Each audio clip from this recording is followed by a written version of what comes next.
Hey, welcome to the podcast. This one's going to be a little bit different, and I'll explain why. I'm interviewing a good friend of mine named Josh Burnett, who leads a thing called Church.tech that is going to really bless you and save you a lot of time. I read a statement recently that said rich people don't buy stuff, they leverage stuff. What does that mean? Well, a friend of mine taught me during a time when inflation was 13% a year. Jimmy Carter was president. Truth is, I'm really old that if I was to go to the grocery store and buy just a case of, say, green beans, something you don't even really care to eat, but you got to have them, and put them under my bed, then 1 year later they'd be worth 13% more than when I bought them. I would have leveraged the little investment that I made in green beans. And I've kind of learned to apply it to every area of my life.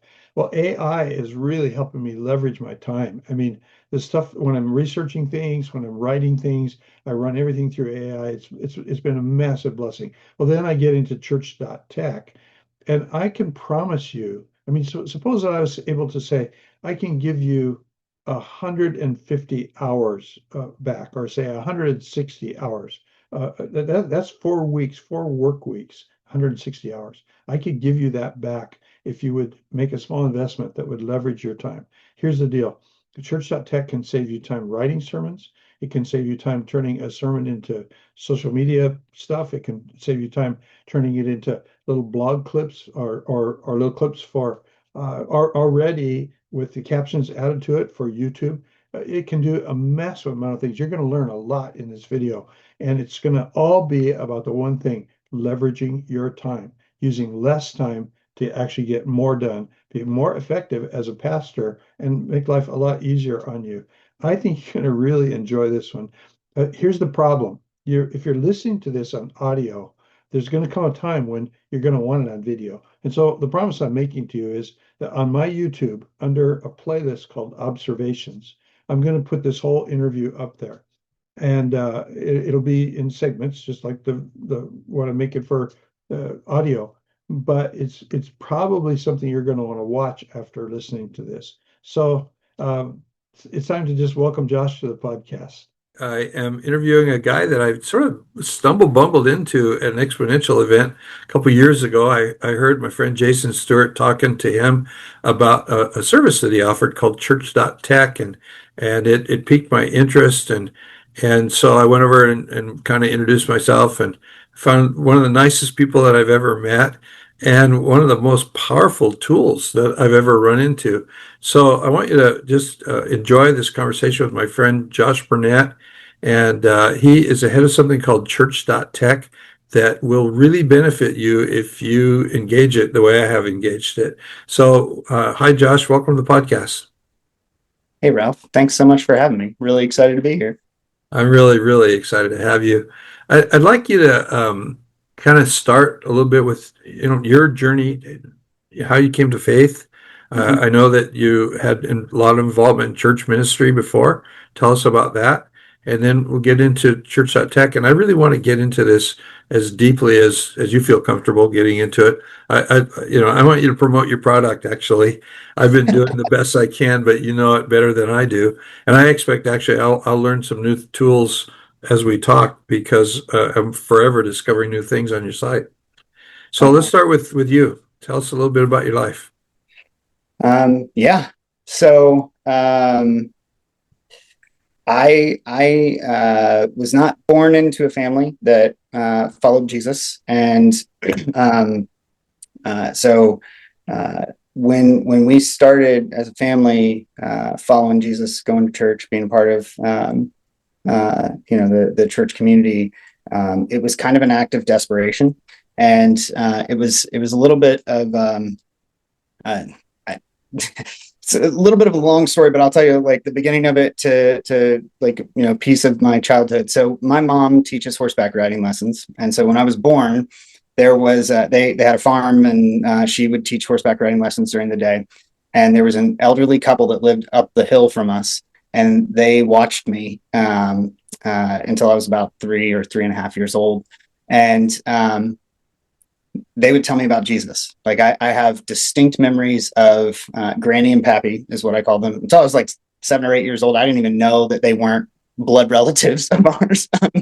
And so they told me about Jesus. And I have these memories of reading like a picture Bible, sitting in this bearskin chair with Pappy, on his knee, him reading the story of David and Goliath. I can see that picture in my brain still today. And so we moved to Louisville, Kentucky, and because my dad was at VTech in Roanoke, Virginia, and so we moved to Louisville, Kentucky, and didn't have really any connection to the church at all. And my parents' marriage was really chaotic and combative. And when I was 9, I can distinctly remember praying to kind of an unknown God that they would get a divorce because I thought they would be happier apart. And one Sunday morning, I woke up and I like, it was the Holy Spirit, I think, but it was just like, we need to go to church. And so I went into my parents' bedroom and, it was like, hey, we're going to church. Let's go. And they were like, nah, we'll go next Sunday. And I drugged them kicking and screaming to church that day. And I did that for 5 weeks. I barely have any recollection of this at this point, honestly. And the 6th week, they got me up and they were like, hey, we're going to church. And at that point, I'd gone to kids' church a few times and I didn't really like it. And so I was like, I don't know. And so I went to big church, with them that day. And the church was Southeast Christian Church in Louisville, Kentucky. It was the only church we knew of. It was like a bigger church at that time, but way smaller than it is now. And so we started going, and that church wrapped their arms around my family and loved us the way Jesus loves us. And we became followers of Jesus. And over the course of the next 3 years, I watched my parents' lives be transformed. And so when I was 12 years old, I was sitting in big church, listening to Bob Russell preach.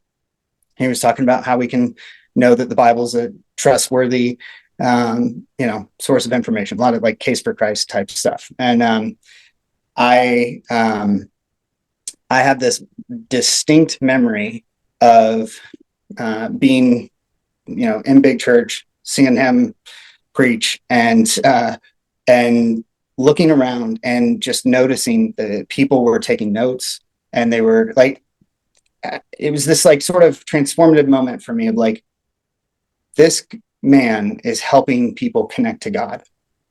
And in that moment, I felt the call to ministry of like, I want to do that with my whole life.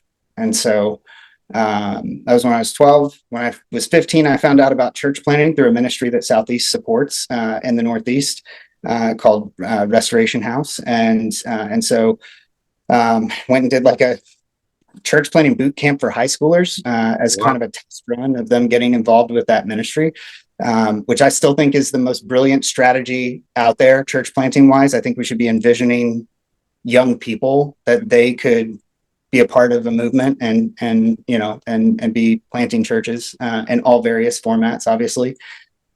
And so I fell in love with the idea of starting a church for people that didn't have one and didn't know who Jesus was, like my family. And so from that moment on, that was the only thing I ever considered. I started dating my now wife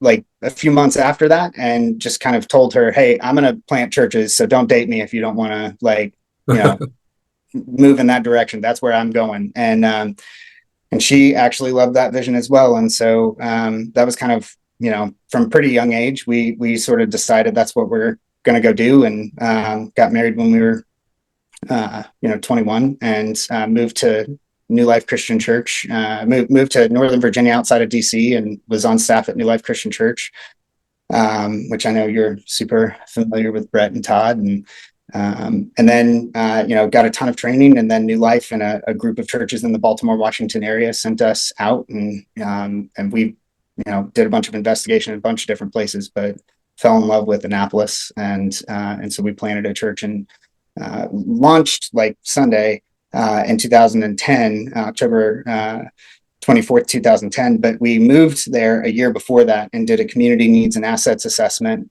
and really got to know the community. And the idea was we're going to identify one of the top 10 needs, and we're going to eradicate it in the name of Jesus. Wow. And so, believe it or not, child hunger was kind of the third highest need on that list, which sounds crazy when you think about Annapolis's reputation with the Naval Academy and sailboats and lots of affluence. But hunger hides itself very well, and particularly in our culture. And so, anyhow, we setting up how I got to Church.tech. Feel free to interrupt me, Ralph, and angle me in a different direction if you want me to stop and jump ahead or anything. But no, go ahead. We're enjoying this, and I've got time if you've got time, and people love to hear the backstory. Awesome. Okay. Yeah. So, really, it was through that needs assessment that, we started doing a lot of relief-oriented work. So over the first several years of leading that church, and that's kind of how the church came together, honestly. Like we started raising money and putting food into our community, directly into some of the housing authorities or housing projects in the city. Annapolis has the highest did have the highest federally subsidized housing rate of any city in the country per capita. And so we were working in that way, and then also through schools. But we realized a few years into that, after putting millions of meals in, of going, this is not going to change the systemic outcomes here. Mm-hmm. Like this is a good thing, and we should keep doing it. But systemically, if we want to see the peace and prosperity and flourishing of our city, we got to work upstream, and we've got to change the outcomes that are leading to child hunger being a problem here. And so we started looking for a holistic community transformation model. Went all over the world looking at third world models, because there's more of those that are working right now, and even back then, and tried to bring those back and translate them into a U.S. context. Realized that regulation keeps a lot of those from working in the U.S. because most of them are centered around some form of creating economy in a under-resourced area, or an under-resourced group of people. And it's not easy to start businesses in the US. You got to pay taxes, you got to register, there's just a lot of complexities to that. So kind of beat our heads against the wall, honestly, on that front for a while, and went back to the needs assessment and said, we also looked at assets, but we didn't really focus on that very much. And so we went back to that needs and assets assessment and said, well, what are the assets? And one of the things that had struck me while we were doing the needs assessment, and I mean, we spent 6 months almost exclusively on that needs assessment, where, I knew everybody in the city government. I knew everybody. I knew all the school counselors and principals and Board of Ed members. I knew the mayor, and, we knew a ton of business people and all the nonprofit leaders as well. And so we went back to that needs assessment. We were looking at the assets, and we were like, you know what? Like, if all of these nonprofits and government agencies that are truly seeking to see this city flourish had more resources, it would change the game. It actually probably would systemically be the thing that created more opportunity for people. And so we were like, well, we don't have trillions of dollars just laying around, so that's probably not it. But we do have people, and since all resources flow through people, what if we took the people that are engaged in our church, and our church has been growing pretty rapidly, and so we were like, what if we just started putting people into positions where they're volunteering in these nonprofits in kind of the intersection of their passion and expertise? Like, if they're passionate about the mission, and they're using their actual life skills and professional skills for the benefit of that mission. We had seen what happened with that inside the church when people volunteer on Sundays and in small groups and stuff. You put somebody in that intersection, they're worth 20 people showing up for all the right reasons, but not in that intersection, because they'll get exponentially more stuff done. And it's contagious. People want to be a part of something where they know they're making a difference. And then other people see that and they're like, I want to be a part of that too. How can I get plugged in? And so we basically came up with this idea of what if we took our people, plugged them into nonprofits in the right role, in the right, with the right mission that they care about, And so we started running experiments toward that end. And I'm probably like, I've probably got a little nostalgia about how this actually started, because what we started with was like, let's keep packing meals. And while we're packing meals, we're going to have, and we've got all these people in these rooms putting meals together. Let's have nonprofits get on stage with a mic and talk about their mission and invite people in that room to come join them as a volunteer in that, in that mission. So let me just interrupt for a second. I here's what I hear. I hear, in a world where we read Ephesians 4 as let's equip people to do ministry in the church as volunteers, you're actually stepping it up, and you're equipping people to do ministry outside the church in the community. And that's really where things start to happen. That's exciting. Go ahead, keep going. I just wanted to interject that because I think so often we limit ourselves to maintenance. We're trying to keep the organization going, so we use the best people to do things that they are or are not passionate about. But the goal is always just maintenance. And you guys, when you stepped out of the circle, big things started to happen. Yeah, they did. I mean, it was, and again, I'm summarizing years of work here, but what we ended up finding was that through plugging people into the right role with a nonprofit whose mission they deeply cared about, that things just started rolling downhill. I mean, it like we had nonprofits that, because of the additional resources of people, were able to raise more funds, and then were able to start other nonprofits that served an adjacent space or need. We had people from the church that became executive directors of new nonprofits because of us helping them get connected with the right mission in the right spot. We had, and it wasn't all roses. Like, there were plenty of failures. I mean, we like some epic mistakes we made along the way, but we had these, we had enough examples of success that we knew this could be replicated. This could be scaled. And so we started thinking through the lens of like, what if we did this at scale? And, dating apps were massive at that moment. And so I'm looking at that and going like, I mean, I'd done, I don't know, 20 weddings where people had met via a dating app. And I was like, why can't we do that with a nonprofit and a volunteer and match them to the right thing? And so we came up with this idea of like, that would actually be a thing that would bring about flourishing. And so we codenamed this project Flourish, of like, I'm not a good matching algorithm, even within our church. One of the failures was like, I would go catalog needs, or we would go catalog needs from nonprofits, and then we'd catalog what our people were great at. And then, I would not connect the dots email wise after somebody had already started like getting passionate about something. And, so I was like, well, what if we had technology that made it so that the moment of inspiration for a person was coupled with an opportunity to step into ministry, as we would call it, but like volunteerism, Sure. like immediately, and get oriented. And so what this evolved into, and I am getting to Church.tech, I promise. What this evolved into was this idea that what if we had a platform that could do this? And so we went out looking for people that were already doing it. There are a lot of people that talk about this. I'm not trying to throw shade at any of them. No one, in my opinion, even still today, and this is 6 years later, really, 7 years later now, no one's really doing this in a sophisticated manner in terms of really understanding the needs of the nonprofit beyond what the nonprofit might deem as their needs in that moment, like not just felt needs, but real needs. And really understanding people, how much, like what they care about, what they are great at, and what capacity they have, time wise to give.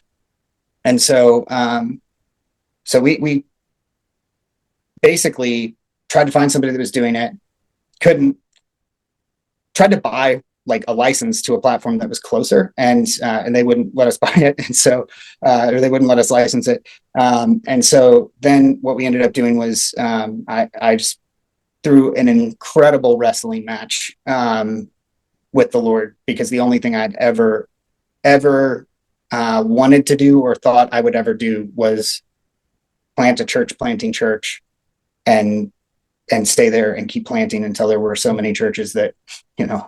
we don't need anymore. Go to the next place, maybe,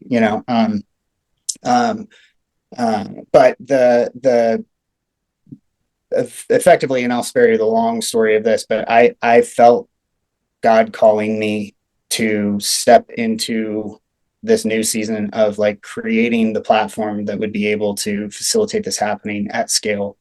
And so I stepped into technology in January of 2019 with, I mean, just no parachute or anything, just stupid, like just dumb faith in like that God would provide and come through. And so we transitioned. Our elders hired our executive pastor, and which was awesome, and we love him, and we're so grateful for him, and he's done a great job of leading the church we started. It's called Revolution, and then yeah, we spent 4 years just learning every hard lesson. I thought, I planted a church. How hard can starting a tech company be? Like, I don't know why I thought this, but I thought, well, Satan's not going to be as opposed to this as he was to the church. Like, he'll probably leave us. It's tech. He's not going to care, But yeah, he definitely, it was rough. We learned a bunch of really hard lessons for about 4 years, and finally met our technical co-founder, and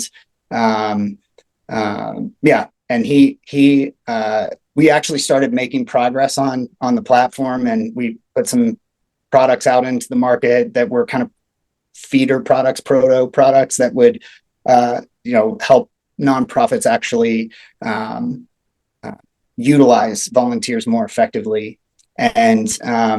And then one day we were having a conversation. We were always thinking about, like, what are the small versions of this massive platform we're trying to build that's two-sided marketplace with all kinds of crazy complexities. And so we knew we wanted to go bring the church into, the one side of the marketplace. But we also had learned enough from working with churches that it was going to be hard for us to do that at scale and quickly, which is kind of what the system required that we had designed. And so we were having this conversation about, what if we, took some of the AI systems that we're already designing for nonprofits and modified them for the church. And so Matt, our CTO, came to us one day and was like, what if we made an app? And we were just thinking about like funding things, and so like, how could we like pour funding into this mission as well? And so he was like, what if we made an app that summarized podcasts? I think people would pay for that. And I was like, that's really great. Oh, what we could do? We could make an app that took sermons and turned them into discipleship content that could then, be delivered to church members and church leaders. I'm a big proponent of sermon-based discipleship, Yeah. Groups or small churches and that type of thing.